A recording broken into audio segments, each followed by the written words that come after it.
पारस एक खिलौने वाले की दुकान पर खड़ा था। अभी अभी उसका रिजल्ट आया था जिसमें वह फर्स्ट डिवीजन से पास हुआ था।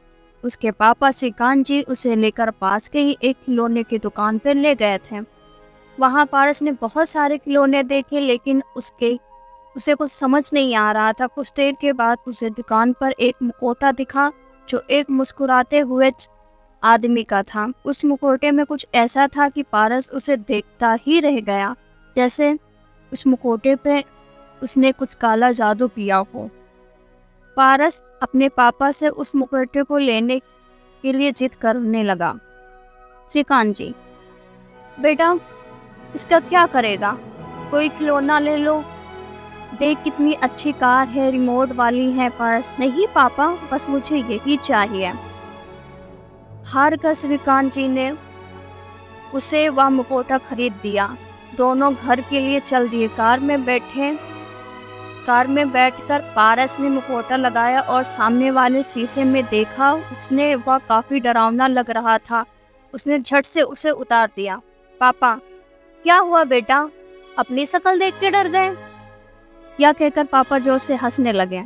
पारस, नहीं नहीं, मैं नहीं डरता, बस वो पहली बार लगाया था तो अजीब सा लग रहा था। पारस ने मुखौटे को पीछे की सीट पर रख दिया और खिड़की से बाहर देखने लगा। तभी उसे काली हुडी में एक आदमी दिखाई दिया जिसने वही मुखौटा पहना हुआ था। वह पारस की ओर हाथ हिला रहा था। पारस, पापा देखा, वह आदमी जिसने मुखौटा पहना था मुझे बुला रहा है। पापा ने देखा लेकिन वह कोई नहीं था। पापा, कहाँ बेटा है? वहाँ तो कोई नहीं है। लगता है कि तुम इस मुखौटे से डर गए हो। अगर ये तुम्हें पसंद नहीं है तो इसे बाहर फेंक दो। पारस, नहीं पापा, ये तो मैंने बहुत मन से खरीदा है। इससे मैं अपने दोस्तों को डराऊंगा। इसी तरह बातें करते दोनों अपने घर की ओर चले जाते हैं। घर पर पारस की मम्मी तनुजा ने पूछने पर पारस इन्हें मुखौटा दिखाता है। तनुजा, बेटा ये क्यों लेके आए हो? इससे लोग डरेंगे। पारस, दोस्तों को डराने के ही लिए तो लाया हूँ मम्मी। कुछ देर बाद पारस अपने दोस्तों के साथ खेलने चल देता है। वह मुखौटा अपने शर्ट के अंदर रख लेता है। उसके सभी दोस्त पास के मैदान में क्रिकेट खेलने के लिए इकट्ठा हो जाते हैं। तभी वह मुखौटा पहनकर सभी को डराने लगता है। उसके सभी दोस्त इधर उधर भागने लगते हैं। पारस को बहुत मजा आता है। तभी वहां देखता है कि एक मैदान के किनारे पर वही आदमी खड़ा था मुखौटा लगाए।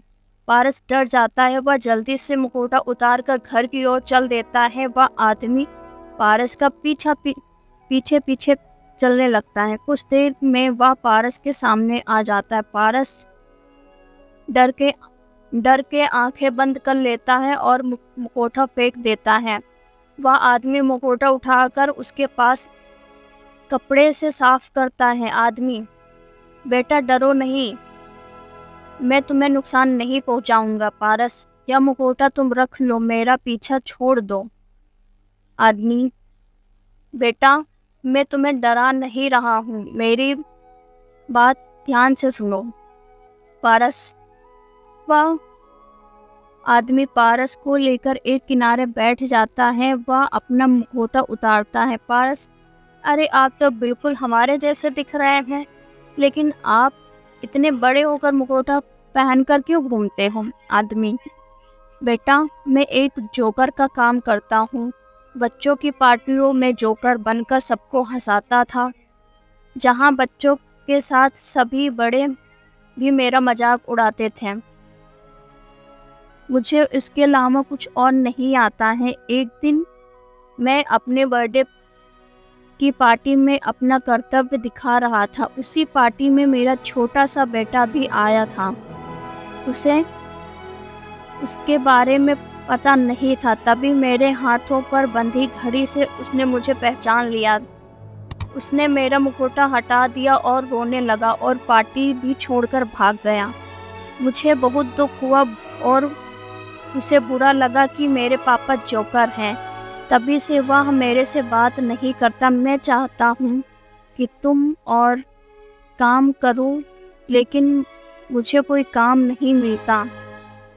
उस दिन जब तुम यह मुखौटा खरीद रहे थे तब मैंने सोचा क्यों ना अपने बेटे से तुम्हें मिलवाऊं, जिससे वो अपने पापा से नफरत ना करें, उसे पता लगे कि और भी लोग मुखौटे पहनते हैं। पारस, बस इतनी सी बात अंकल, यहीं पास में मेरा घर है, आप अपने बेटों को लेके आ जाना, मैं उससे अच्छे से समझा दूंगा, लेकिन तब तक यह मुखौटा मत पहनिए।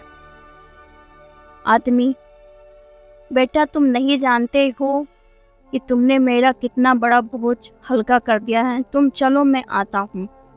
पारस घर आ जाता है।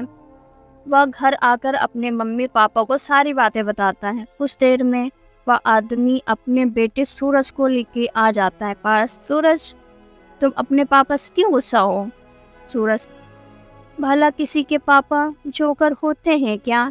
मेरे पापा मेरे दोस्तों के सामने इंसल्ट करा दी।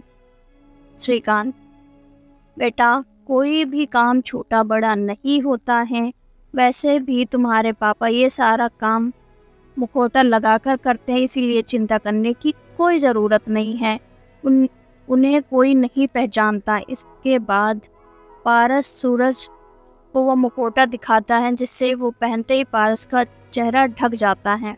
सूरज भी मुखौटा पहनता है। तनुजा, बेटा आपके पापा बहुत महान काम करते हैं, बच्चों को हंसाने का काम हर कोई नहीं कर सकता, फिर भी अगर तुम्हें ये नहीं पसंद है तो उन्हें थोड़ा समय दीजिए काम बदलने के लिए। उसके लिए उन्हें कोई भी काम सीखना होगा जिसमें समय लगेगा, लेकिन अगर तुम्हें उनसे गुस्सा रहोगे तो उन्हें बहुत बुरा लगेगा। यह सुनकर सूरज जोर जोर से रोने लगता है और अपने पापा से लिपटकर माफ़ी मांगने लगता है। श्रीकांत भी, भाई साहब आप कल से जब भी आप मेरे घर के ऑफिस में आ जाना, वहाँ मैं आपको अकाउंट का कुछ काम सिखा दूँगा। 2-3 महीने में आप सीख जाएंगे, जिससे वह बहुत खुश होते हैं। पारस और श्रीकांत जी का धन्यवाद करके अपने घर की ओर चल देते हैं।